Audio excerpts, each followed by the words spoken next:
One night, one mistake. He thought he was arresting a suspect. But what Officer Blake handcuffed was his own career. The city was alive that night, restless, buzzing with neon lights and shadows that stretched across broken sidewalks.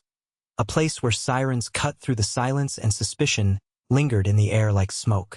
A man walked calmly, his suit pressed, his steps steady, his presence dignified. His name? David Harris. To most, he was a figure of respect, but to one cop watching from across the street, he was nothing but a threat, nothing but a target.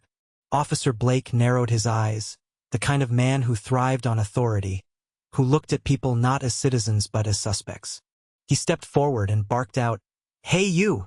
David stopped, turning calmly, his voice measured. "Yes, officer?" Blake sneered, circling him like a predator. "Hands where I can see them. What are you doing here, dressed up like that? You selling something? Stealing?" David kept his voice calm. "I'm just heading home." But Blake wasn't interested in explanations. His mind was already made up. "Turn around," he snapped. "You're under arrest." Cold metal cuffs tightened around David's wrists as David was tossed into the back seat of the police car. The humiliation thick in the air. Yet his voice remained steady. "Officer, you're making a mistake." Blake smirked, leaning close to his ear. "Mistake? No. I know trouble when I see it. And you fit the profile." At the station, the fluorescent lights buzzed overhead, cold and harsh, while Blake strutted proudly, parading David through the precinct like a trophy. To the others, it was routine. Another black man in cuffs. No questions asked. No one looked twice. David was shoved into a small interrogation room. Hours passed before Blake returned, swaggering, tossing an empty report folder on the table. "You're gonna tell me what you were really doing tonight," he said. David looked at him with calm eyes. "I was walking home. That's all." Blake chuckled, shaking his head. "Men like you don't walk home. They run. From crime scenes." The silence grew heavy until suddenly the door burst open. A sergeant rushed in, leaning down to whisper urgently into Blake's ear. Blake froze, his confident smirk slipping into confusion. "No, that's not possible," he muttered. But the sergeant nodded. "It's him. Check the ID." Blake's trembling hand reached for David's wallet in the evidence tray. He pulled out the card, his throat tightening as the words glared back at him. David Harris. Occupation: mayor of the city. The room went silent. David stared at him with calm authority. No anger, no panic, just truth. "You didn't see a mayor tonight, officer. You didn't even see a man. You saw what you wanted to see." Blake stammered, I didn't." But David's voice cut him down like a blade. "You profiled me. You humiliated me.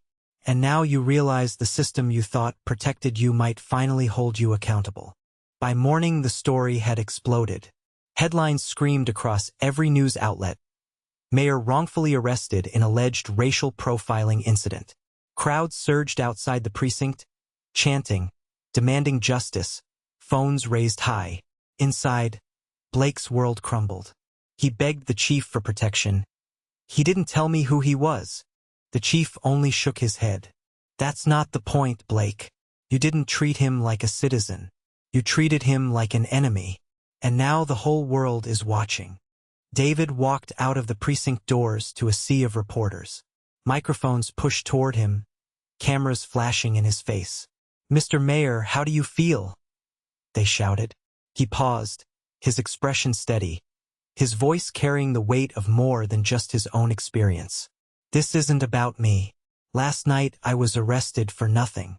Tomorrow it could be someone with no title, no platform, no camera to defend them.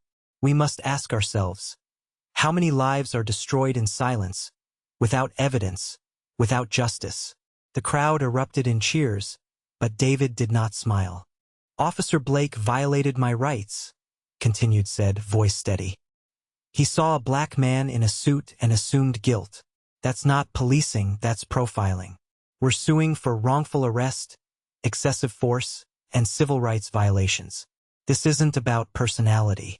It's about accountability." and it is our hope that justice will be done.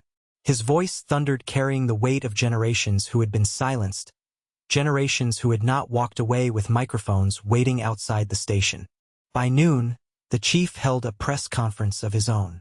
Flanked by his deputy, he announced Blake's suspension without pay, citing serious allegations and the need for an independent review. The police union called it a rush to judgment. The mayor called it transparency. But the story was far from over, because that night, Officer Blake sat alone in his car, his pride shattered, his career on the line, his rage boiling. He slammed the steering wheel, his jaw clenched tight. This isn't over. You want to humiliate me? I'll make him pay. At the same time, David stood at the window of City Hall, staring down at the streets below, his city restless, alive, angry. He knew exposing one cop wasn't enough. The system was bigger, darker, more dangerous, and this was just the beginning. The real fight had yet to begin. The Officer Blake's ego has now vanished completely. The man he'd humiliated was the mayor.